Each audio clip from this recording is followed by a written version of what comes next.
bridge. Look to the right hand side. Dominating the skyline, we have the Shard. The Shard is now the tallest tower block in Western Europe. It stands 1,016 feet tall. It comprises of many different things over there today. There's a luxury 5-star hotel, there's private luxury apartments, there's an office complex. The top floor is a viewing gallery. If you wish to go to the top, book it up in advance. It's £24. If you turn up on the day, they charge you £30. Also, if you do turn up on the day, there's no guarantees getting up there. They do say it's now getting booked up to weeks in advance. There's only one downside to booking it in advance. Turn up, the weather isn't very good. If it's misty or murky, even if it's raining heavy, you can't see a thing at all.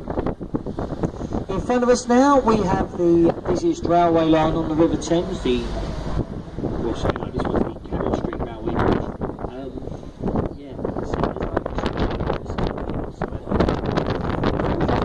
To the right, here's a very old historical pub on the backside Thames, the Anchor Bank side.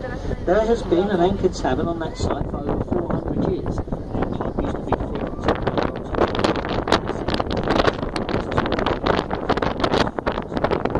it's actually still one of the nicer roadside pubs ever. Now, once we pass down through the bridge, if you keep looking to the right, you're going to see a small sailing ship in wet dock. Now, this is a replica of Sir Francis Drake's old ship. It's the Golden Hind. Sir Francis Drake was the first Englishman to navigate the world. So that's a replica built down in Devon about 35 years ago to commemorate Drake's voyage. Now moored up 7 days a week as a museum ship to the public. Go on there, there's all the history of Sir Francis Drake. In front of us we have the new London Bridge. This is actually the 4th London Bridge to span the river at this point. First one was erected by the Romans in AD 43. Present day bridge was erected by MacAlpin in 1973. Before we go through the bridge though, look to your right hand side. Look in the gap between the buildings coming up. You will see the lovely Southwark Cathedral. There has been a place of worship over there since the 12th century. It's the second oldest place of worship in the bounds of London. It was actually over there where a man called John Harvard was baptised, the son of a local tradesman. He went to America, he founded the Harvard Library, and in turn that became a part of the Harvard University in Massachusetts, USA. As we come through the bridge, look to the left. Look in the gap between the buildings on the left. You're only going to get a very quick glimpse as we go past. To the left-hand side, in the gap, is a tall stone column with a golden top. It is Sir Christopher Wren's monument to the Great Fire of London of 1666. Built to represent a candle, they do say it was a candle which started the fire in a baker's shop in Pudding Lane. Layout on its end in an easterly direction would touch the point of where the baker's shop once stood. Also to the left hand side, the lovely yellow brick building, that's the old Billingsgate Fish Market. The fish market stood on that site for over 900 years. This was until the late 80s when the tradition was sadly broken and it moved downstream to larger premises in the Docklands area. The building today is a private function hall. The building next door behind the trees is Water Guard House. That's the headquarters of Her Majesty's Customs and Excise. That's where they train those lovely smiling people who rip your bags apart when you get to the airport.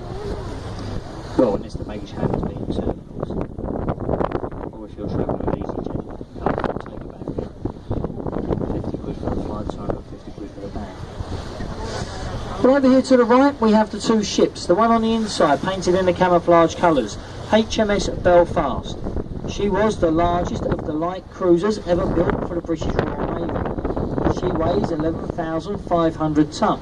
She did see active service during World War II. She last fired her guns in anger at the Korean campaign. Decommissioned from the Navy in the 70s, brought here by the Imperial War Museum, it's now permanently moored up 7 days a week as a museum ship to the public.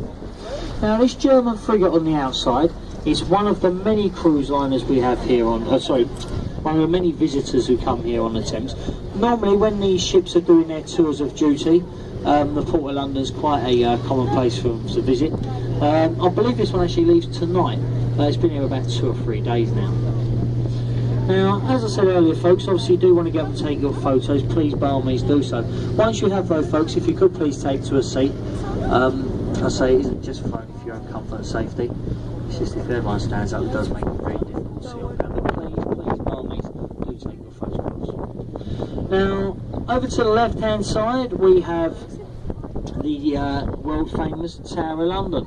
Now, work first commenced on the Tower of London under the orders of William the Conqueror in 1078, being used as many things in this time: a royal palace, a zoo, a mint, an observatory. Most famously, though, a prison and a place of execution. If you look to the river bank as we go past the tower, you'll see the bricked up archway. Above it, entry to the Traitor's Gate. If you was found guilty of treason at the Palace of Westminster, you'd have been rowed down the river, led up that archway up onto Tower Hill, where you'd then been executed. Said to have been London's first ever